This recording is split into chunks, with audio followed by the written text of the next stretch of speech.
for you. I let this drawing represent me. If I think of me, I think of this drawing. If I think of the drawing, I think of me. I see my head as my mind and everything else, the neck down from the body.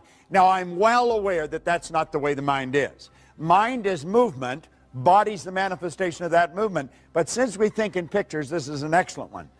I see the top half of my head as my conscious mind. The bottom half is the subconscious, and of course, the body's the body. Now, it's the mind that controls the body. The body is like a dumb terminal. It will do whatever the mind tells it to do. It can only do what the mind tells it to do. When there's something wrong in the body, you can rest assured there's something wrong in the mind. When you see a rash break out in the body, and we say it's an allergy, you know that there's a problem in the subconscious mind that's expressing itself.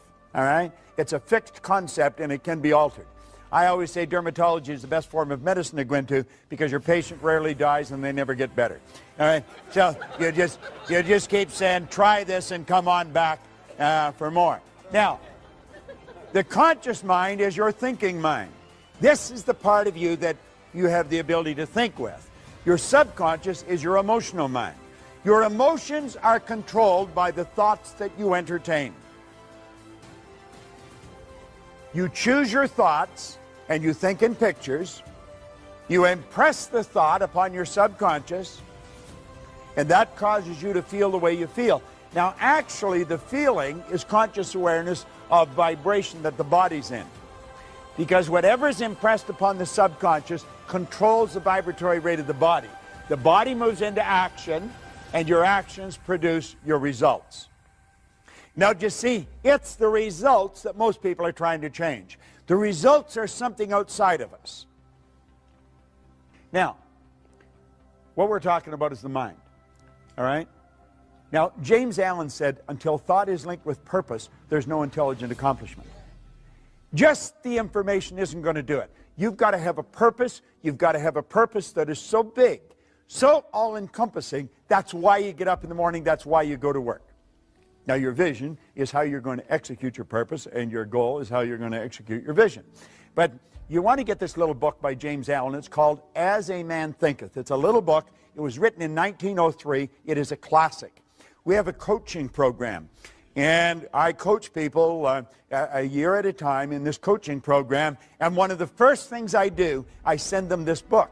I send them that one, and I send another one to them. One is to get them out of the box, to get them to think very big, and the other one is to cause them to monitor their thinking. And as you get into thinking, as a man thinketh, you'll start to monitor your thinking. We've got to become aware of what the heck is going on here. Earl Nightingale used to say if most people said what they were thinking, they'd be speechless. And I'm inclined to agree with him. You see, we don't want to mistake mental activity for thinking. But at any rate, let's start again. And we'll say, there is the mind, and we'll break it into two parts. Now, this is where it starts getting interesting. I was looking for this book, and I had left it on a chair over here.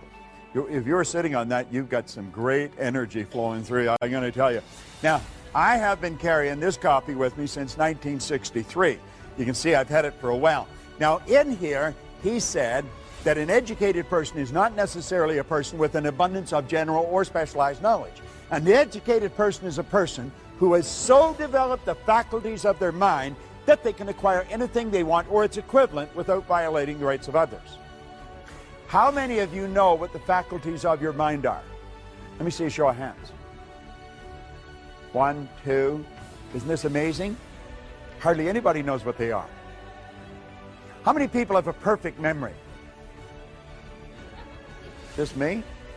How many people would like to have a perfect memory? Now, you see, I want you to just look around. The audience is from different walks of life, different ages, different gender, and yet nobody had their hand up for perfect memory. Do you know that every one of us has a perfect memory? Do you know I could teach you how to memorize this book? There is no such thing as a bad memory. There's only weak memories. Memory is an intellectual factor. And you develop your memory the same as you develop your body, through exercise. If I put this arm in a sling and left it there, I think you know in a relatively short period of time, it would be rendered useless. If at the same time I was lifting weights with this arm, I'd have big, powerful muscles here. Now, it's fairly obvious I haven't done either of these things, but if I had, you know exactly what would happen. It's the same with our mind. What happens? People going around, I got such a rotten memory. You don't have a rotten memory at all. You have a perfect memory.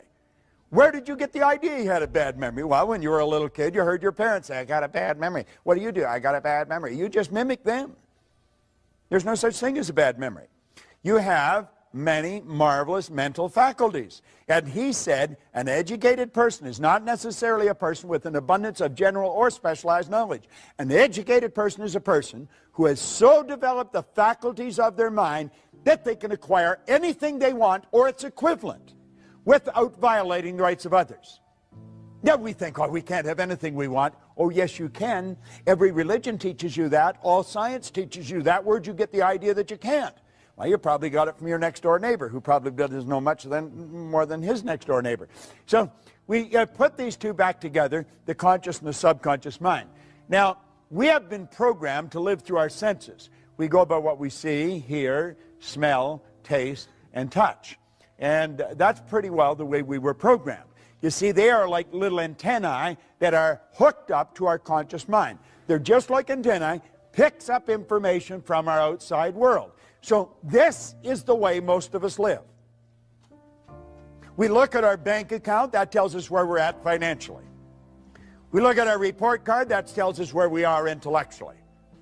A report card just tells you where the child's mind was for a few minutes on a given day a few weeks ago. Has nothing to do with the person's level of ability to move ahead. Nothing.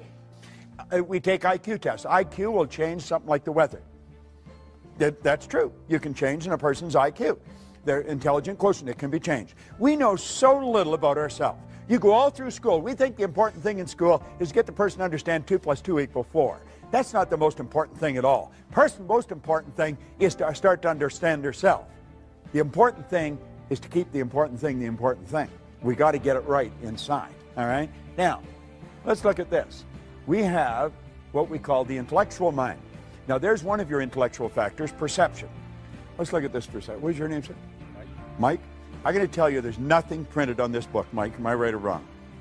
You know I'm wrong. There's no question in your mind. You can see it. Isn't that right? What is your name? Joe. Joe? I told him there's nothing in the book. Am I right or wrong? Could be. Well, it could be. I'm saying there's nothing printed on the book. Am I right or wrong? Right there. Now you see, it's a matter of perception. It's not a matter of right or wrong, is it? What you see is something on the book. Isn't that correct? What I see is nothing on the book. No, but you see this? You say, well, that's a cute little trick you pulled on Mike. But it's not really a trick. It's a natural law of the universe. It's perception, and it's the law of opposites. Polarity is a law. Like, I'll tell you that's the right side of the book. You know it's the left. Isn't that correct? Right. There's an inside and an outside. You couldn't have one without the other. If I sliced the right side off this book, and I kept doing that until I took the last slice off, I've also gotten rid of the left, haven't I? That's a little difficult to grasp. If I kept slicing the right side off the book,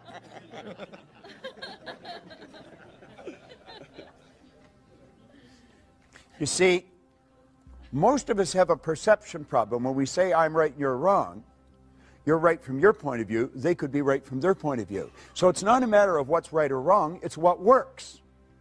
That's the most important. Would you agree with that? What works? What's going to improve? Do you agree, Mike? It really is. That's the important thing.